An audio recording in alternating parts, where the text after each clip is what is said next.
આગામી 15મી ફેબ્રુઆરી રવિવારના રોજ ઉજવાનાર મહાશિવરાત્રિ પર્વને ધ્યાનમાં રાખીને વડોદરા મહાનગરપાલિકા દ્વારા વડોદરા શહેરના સુરસાગર તળાવની ફરતી તડામાર તૈયારીઓ શરૂ કરી દેવામાં આવી છે. 111 ફૂટ ઊંચી સુવર્ણજડિત સર્વેશ્વર મહાદેવની પ્રતિમા પાસે યોજાનારી મહાઆરતીને લઈને વહીવટી તંત્ર એક્શન મોડમાં આવી ગયું છે. વડોદરા મ્યુનિસિપલ કમિશનર અને અધિક પોલીસ કમિશનર સહિતના ઉચ્ચ અધિકારીઓએ સુરસાગર તળાવની મુલાકાત લીધી હતી. આ મુલાકાતનો મુખ્ય ઉદ્દેશ સુરક્ષા વ્યવસ્થા અને ભક્તો માટેની સુવિધાઓનું નિરીક્ષણ કરવાનો હતો. મહાઆરતી દરમિયાન હજારોની મેદની ઉમટવાની શક્યતાને પગલે પોલીસ દ્વારા ચુસ્ત બંદોબસ્ત ગોઠવવામાં આવશે. મહાશિવરાત્રિના દિવસે વડોદરામાં પરંપરાગત શિવજી કી સવારી નીકળશે, જે વિવિધ માર્ગો પર ભ્રમણ કરીને સાંજે સુરસાગર તળાવ પહોંચશે. તંત્ર દ્વારા ટ્રાફિકની ડાયવર્ઝન અને પાર્કિંગ અંગેની વ્યવસ્થાઓને પણ આખરી ઓપ આપવામાં આવી રહ્યો છે, જેથી નાગરિકોને કોઈ અગવડ ન પડે.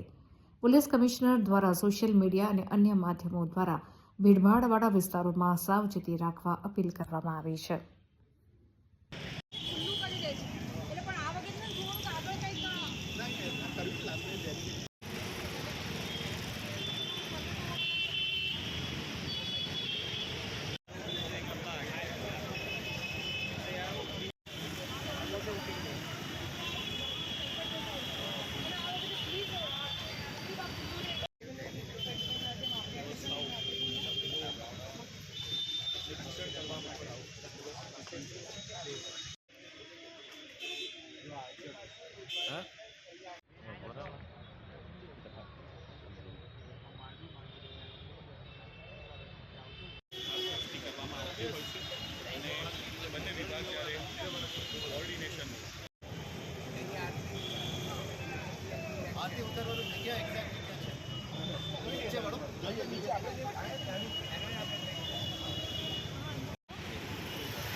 હવે પોલીસ સાથે મ્યુનિસિપલ કમિશનર સાથે નિરીક્ષણ શું ચર્ચાઓ કરવામાં? ના, કમિશનરશ્રી અને પોલીસ કમિશનરશ્રી એમનો જે કાર્યક્રમ છે કે જે સુરસાગરને સફાઈ કરવાનો એ કરવાનો સર જે રૂટ છે એ રૂટનો જે કાર્યક્રમ હતો એ પોલીસ કમિશનર અને કમિશનરશ્રી કરશે. આ વખતે શિવજીની જે સવારી જે છે, આપ જાણો છો કે વડોદરાની આન બાન અને શાન સાથે જોડેલા એક કાર્યક્રમ છે અને હજારો લાખોની સંખ્યામાં લોકો એમાં જોડવાના છે. એની ભાગરૂપમાં તંત્ર અને કોર્પોરેશન અને પોલીસ તરફથી જે સંયુક્ત રીતે જે કામગીરી કરવાનું રહેશે એ બાબતનું આજે મિટિંગ કરવામાં આવ્યું છે. આમાં ખાસ કરીને એનિમલ ન્યુસન્સ જે આ વિસ્તારમાં કંઈ એએનસીડી ડિપાર્ટમેન્ટ દ્વારા જે કામગીરી કરવાનું છે એ બાબતમાં અત્યારે અમે રિવ્યૂ કરવાના છે. સાથે સાથે જે પણ આર્ગ્યુમેન્ટેશન કરવાનું છે, જે જૂના બિલ્ડિંગ્સ છે આમાં આવાસથી કંઈ તૂટી જાય એવા બધા કંઈ સ્ટ્રક્ચર છે એને પણ થોડું કાળજી રાખવાનું પોલીસ તરફથી પણ એક સૂચન આવી છે, એમાં કામગીરી કરવાના છે. સાથે સાથ જમીન મિલકત કમર્શિયલ ડિપાર્ટમેન્ટ તરફથી જે પણ કાર્યવાહી કરવાની છે આખા રૂટમાં એ આખું કરવાના છે. આખા રૂટમાં સાફ સફાઈ લઈને પછી રોડ રસ્તાનું વ્યવસ્થાને લઈને જે કોર્પોરેશનને કરવાનું રહેશે એના ઉપર પણ કામગીરીનું લીધું છે. એક સ્ટ્રે કેટલ બાબતનું પણ એક સૂચન આવી છે મીટિંગ્સમાં, એટલે એમાં પણ થોડું નિયંત્રણ કરવા માટે અત્યારે અઠવાડિયાથી આ કામ શરૂ કરવાના છે. જે પણ રૂટમાં દબાણો છે અને રૂટમાં સવારીની રૂટમાં કંઈ પણ અનનેસેસરી નડતરૂપ થતું હોય એ જોઈન્ટ એક્શન ફોર્સ પોલીસ અને આપણા દબાણ ડિપાર્ટમેન્ટ અને ટાઉન પ્લાનિંગ ડિપાર્ટમેન્ટ, એસ્ટેટ ડિપાર્ટમેન્ટની સંયુક્ત ઉપક્રમે આ કામગીરી થવાનું છે. સાથે સાથ આ રૂટની અંદર અત્યારે અમે લાઇટિંગ્સ પણ કરતા હોય છે. આ વખતે હેરિટેજ સિટીની ઉપર ફોકસ ચાલી રહ્યા છે એટલે હેરિટેજ લાઇટિંગ્સ કરવાના છે. સંસ્થા દ્વારા અહીંયાનું જ આયોજન કરવાના છે, પણ કોર્પોરેશન તરફથી સિટી લાઇટિંગ જનરલી જ્યારે શિવજીનું સવારી અને શિવરાત્રિના સંલગ્નમાં જે લાઇટિંગ કરવાના છે, હેરિટેજ સ્ટ્રક્ચર્સનું પ્રામાણિકતા આપીને સુરસાગરને કરવાના છે.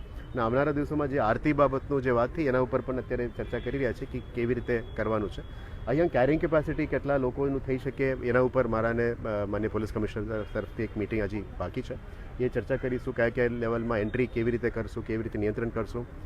જે ટ્રસ્ટ દ્વારા આરતીનું આયોજન કર્યું છે એમાં કંઈ અનનેસેસરી ઇશ્યુઝ ના થાય અને કોઈ પણ સંજોગોમાં કંઈ એક્સિડેન્ટલ ઇશ્યુઝ ના બને એના માટે સાવચેતીના ભાગરૂપે આપણે સુરસાગરની અંદર ફાયરની ટીમ્સ તૈનાત રાખીશું. લગભગ 5 થી 6 બોટના ટીમ્સ, ફાયરના ટીમ્સ પણ કાર્યરત રહેશે. અમારા પબ્લિક એડ્રેસ સિસ્ટમ્સ પણ કાર્યરત હશે. સેન્ટ્રલી કમાન્ડ કરતાં જે એક સેન્ટ્રલ સિસ્ટમ પણ રહેશે. ફરતું જે પોલીસ તરફથી પણ એક સૂચન છે કે સેફટીના સાથે સાથે એલાઇટમેન્ટ અને ડિઝાસ્ટર પ્લાન જે માન્ય પોલીસ કમિશનરશ્રી આપને બ્રીફ કરશે, પણ ડિઝાસ્ટર મેનેજમેન્ટની ભાગરૂપે બંનેનું સંયુક્ત ઉપક્રમે કામગીરી થવાના છે.